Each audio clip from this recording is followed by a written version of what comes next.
una satisfacción recibir a la abogada Marisol Pérez Tello, que ha sido ministra de Justicia y Derechos Humanos y que ha recibido el encargo en julio pasado de llevar a cabo una reingeniería de su partido político, el Partido Popular Cristiano, fundado en el año 66, ¿no? 66, de manera que lo hace, si calculo bien, el tercer partido más antiguo vigente en el Perú, después del APRA, fundado el 30 o 24, según como se calcule, y Acción Popular el 56. Pero no tienen inscripción en el registro electoral porque no pasaron la valla en las elecciones pasadas y han decidido aprovechar esta circunstancia adversa para hacer una reforma de fondo y se han encargado a usted de liderarla. ¿Qué es lo que espera presentar el 18 de diciembre? Tengo entendido, es la fecha que se han fijado para hacer una propuesta de cambio en el partido. Explíquenos, por favor. Bueno, primero gracias, porque nunca mejor resumido. Y nosotros lo que queremos es ofrecer a los ciudadanos una alternativa de un partido político que en realidad los represente. Y creo que perdimos hace algunos años la capacidad de encarnar eso. Identificamos 7 temas que creímos que debíamos de corregir en unos plenarios regionales que se hicieron antes del Congreso.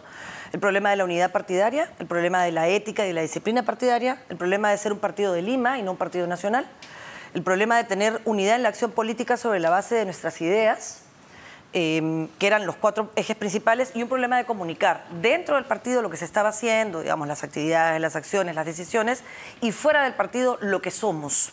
Y eso hacía que nos vieran como un partido que en realidad no somos. Y ese problema o esa falta de adecuación de lo que somos o lo que queremos ser con lo que la gente percibe de nosotros tiene que ver con falta de claridad en nuestras ideas. Así que decidimos poner pausa y hacer un proceso de reingeniería que empezó en agosto. Hemos recorrido las regiones, hemos hecho 35 encuentros regionales, macrorregionales y en las limas para escuchar. Básicamente escuchar para construir, se llama este proceso Reconectándonos, que termina el próximo martes con un informe a la militancia y que ha tomado insumos para ver las modificaciones de estatuto, los parámetros para fijar el tema ético. Los estatutos los están liderando 2 abogados de reconocido prestigio, Fernando Bustamante de Arequipa y Luis Alfaro de Tacna, para que tenga una mirada regional y que corrija todos los problemas que ellos han tenido que enfrentar por años. Son militantes de muchos años. Ahora, todo esto requiere no solamente de ingenieros, sino de doctrinarios, personas que sepan en qué están, por qué es que se compromete el PPC. Y lo que he leído de usted es una afirmación clara de querer posicionarse en el centro de nuestro escenario político, que es muy polarizado, como sabemos, diciendo esta frase que me ha parecido creativa: tanto mercado como sea posible, tanto Estado como sea necesario. Explíquenos, por favor, esta nueva modalidad de decidir un punto crucial de toda doctrina política, que es la relación entre el Estado y el mercado, entre la regulación y la libertad. Muchas gracias, porque nosotros nacemos a la economía social de mercado a partir del modelo alemán, que tenía un modelo humanista o ético-económico. Y eso es lo más interesante. Nosotros no estamos al centro o no nos definimos de centro por estar en la mitad de la izquierda y la derecha. Sí. Eso hay que decirlo porque ese es parte del problema, de nuestro problema de comunicación. Nos decimos del centro porque el centro de nuestro análisis es el ser humano. O sea, sobre la base del ser humano y de las necesidades que él tiene que satisfacer para desarrollarse plenamente, construimos una doctrina política y económica. Económicamente creemos en el mercado, en la propiedad privada y en las libertades económicas que en el Perú se han garantizado desde el año 79. El gran problema, Fernando, es que no se han garantizado las libertades sociales ni se ha garantizado la justicia. Eso tiene que ver con la distribución y con una presencia del Estado allá donde debe haber Estado. Tú no necesitas un Estado regulando un mercado que funciona, necesitas un Estado regulando las distorsiones del mercado, los monopolios, por ejemplo. Entonces tienes que tener un Indecopi fuerte con gente en la que se confíe y no al revés. Y lo contrario de lo que está pasando, tal como estamos viendo, ¿no? La voluntad misma de sacar a Jania Pérez de Cuellar, que había hecho un trabajo ahí riguroso, y ahora estamos ante la incertidumbre total con el señor Palacín. Que te genera incertidumbre en los demás ambientes, ¿no? Tienes que tener una garantía de seguridad jurídica que en realidad en el Perú ha permitido este crecimiento, Fernando, que nadie puede negar. Tener una proyección de inversión para el 22 cero, gestado en 100 días, te revela más o menos cuál va a ser la situación en el 23, porque la plata para los bonos se va a acabar. Y una vez que se acabe esa plata para los bonos, que crean una falsa sensación de bienestar, una falsa distribución de riqueza, porque lo único que genera verdadera riqueza es el trabajo, verdadera distribución es el trabajo. ¿Qué cosa genera trabajo? El Estado, o sea, más burocracia. Claro. Entonces, este Estado que ha fallado en los gobiernos regionales, este Estado que ha fallado en SUNAFIL, para evitar los abusos de la posición de dominio, este Estado que no ha premiado la buena empresa, que hay y mucha. Oye, es una vergüenza decir en este país que uno es empresario, cuando es la empresa la que genera y sobre trabajo. todo minero, ¿eh? Y sobre todo minero. Sí. Cuando hay minera, mira, yo tengo que ser justa. En la época del desastre natural a mí me tocó Ancash. Si no hubiera sido por Antamina, Fernando, si no hubiera sido por Antamina, la gente se hubiera muerto, porque no había acceso por Casma y no había acceso por Chimbote.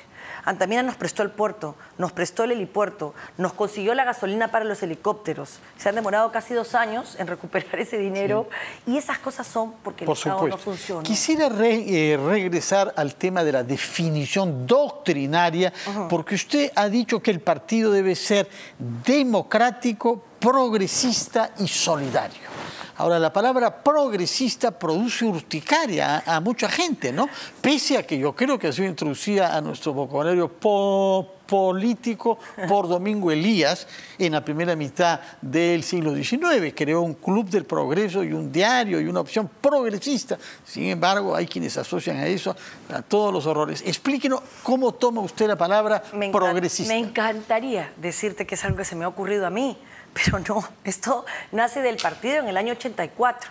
Si ustedes recuerdan, en el 84 el PPC se replantea, no es la primera vez que además nosotros perdemos la inscripción, es como la tercera. Y creo que cada momento ha sido un momento de repensarnos distinto. En el 84 el PPC asume esta frase, que la asume Bedoya: Partido Democrático, Progresista, Solidario. Democrático porque creemos en la democracia y en todas sus formas, en el equilibrio de poderes, creemos en el rol que tiene que jugar el sistema de justicia para garantizar la ley en un Estado de Derecho y no el abuso del poder. Creemos que el progresismo tiene que ver con ser capaces de adecuarnos a los tiempos, lo que en la doctrina se llama el signo de los tiempos.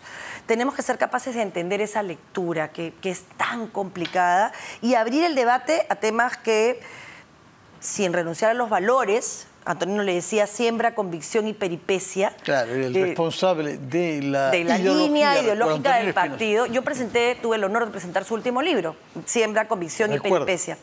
Y lo que decían en el 84 sobre el progresismo es: tenemos que ser capaces de pensarnos. Yo entré en el 85 al partido, es decir, cuando ya tenía esta definición, tenemos que ser capaces de pensarnos entendiendo las dinámicas que cambian en las relaciones sociales sin renunciar a los valores que nos inspiran: justicia, libertad, solidaridad.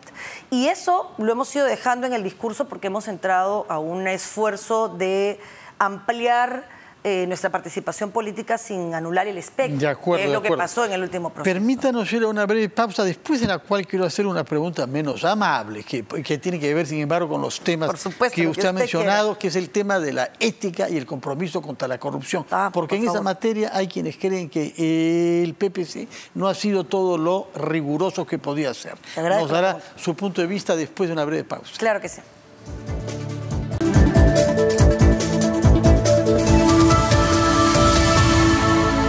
Este programa llega gracias a Acomo, tu fintech de cambios online, segura y confiable.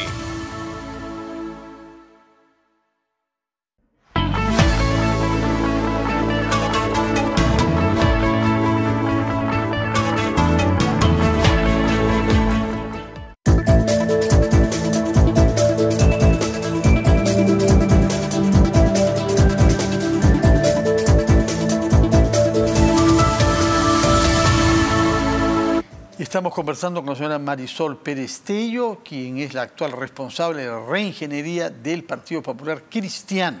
Y debía contestarnos los reparos que usted misma tiene frente al comportamiento de su partido en casos de ética y en particular de severidad contra la corrupción.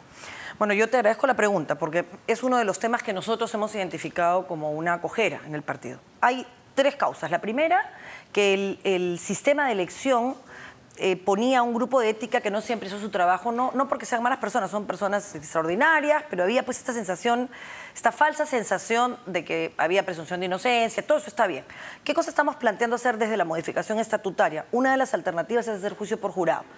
sortear a 4 o 5 militantes, primero en el plano distrital, luego en el provincial, luego en el nacional, y que sean ellos los que puedan tener un primer pronunciamiento con medidas cautelares, como por ejemplo la separación temporal hasta que se defina la situación de cualquier militante, desde el militante de base hasta los dirigentes nacionales. Lo segundo es que necesitamos trabajar, y esa es una de las razones por las cuales postular ahora una locura, con cuadros que no se improvisen. Porque lamentablemente, como el sistema de justicia está muy mal, cuando tú le preguntas al Jurado Nacional de Elecciones si la persona tiene alguna sentencia, te dice que no. Cuando le preguntas al sentenciado, te dice, por supuesto que no, firma su declaración jurada de santidad. Y 2 días antes de la elección, resulta que sí tenía una sentencia en algún lugar y que la Corte Superior no había reportado. Eso es muy difícil de entender para el ciudadano. Completamente difícil. Pero cuando se improvisa, pero por supuesto, pero eso se puede probar. O sea, nosotros podemos probar que tenemos todos los documentos de todos los candidatos diciendo soy inocente y todos los documentos del Jurado Nacional diciendo es inocente. Y 2 días antes o 3, un documento que probaba que no lo era. Con lo cual, obviamente, hay una denuncia penal, todo lo que tú quieras, pero ya el partido cargó un pasivo que no debió cargar. Y eso tiene que corregirse a nivel estatutario de manera que no tenga nombre, que se pueda aplicar igual al dirigente nacional o al dirigente de base, con la misma fuerza, con la misma rigurosidad, y acompañaré al amigo, pero no tengo que llevar a un partido a hundirse con las acciones que no son responsabilidad de la institución. Que sí. ¿No? Permítame, puesto que el tiempo corre más rápido que nuestras ideas, centrarla también en el análisis de la coyuntura política en nuestro Perú. Usted ha hecho unas declaraciones al diario El Comercio, donde muestra que no ha perdido para nada su pugnacidad coyuntural, es bastante severa sobre el gobierno actual, al cual reprocha falta de línea, falta de liderazgo, pero centra sus ataques también en la reforma tributaria. ¿Por qué es hostil a los lineamientos que nos ha presentado el ministro Pedro Franque? Porque creo que con un 75% de informalidad, con 0% de proyección de inversión para el 2022 y con una propuesta o promesa de bonos permanentes sin... Permanentes no, no. Sí, pero si tienes 0 inversión, ¿de dónde van a haber más puestos de trabajo? Sí. O sea, las posibilidades de que la gente pierda su trabajo son mayores a que sin inversión se geste más trabajo. O sea, salvo que alguien me diga cuál es la fórmula, no conozco otra. Entonces, si no existe inversión y no existe trabajo, no hay posibilidad de ahorro y de nuevas inversiones. Entonces, la gente va a tender a vender su casa, a vender su carro, si los tiene, o a comenzar a vivir de bonos del Estado que son finitos, o sea, no son indeterminados. Hay esto debiera ser temporal hasta sacarte de esa situación. Te saco de esa situación porque hay trabajo, donde hay trabajo, con 0% de inversión proyectada al 22, con unas mineras que deciden que van a cerrar sus operaciones porque no hay garantía de seguridad jurídica de parte del Estado. Ya pasó una única por ahora, felizmente. Esperemos que esa sea la única. Y ya eso está camino a resolver. Esperemos que esa sea la única. Y una reforma tributaria en una situación como esta aleja cualquier posibilidad de inversión futura. Yo siento que hay que hacerlas, todas las reformas tributarias y todas las reformas constitucionales que se quieran. Por lo menos en las tributarias ya las tenemos identificadas, ¿no? Pero si exoneraciones, beneficios tributarios, todo lo que se quiera, no tiene razón de ser, ¿no? Pero dentro del marco del Congreso de la República, que el debate sea público, que cada congresista, que cada partido asuma la posición que tiene de protección de gente que se ha beneficiado de manera irregular. Y si tú, por ejemplo, aumentas el impuesto a los alquileres, ¿quién se perjudica? ¿El propietario o el inquilino?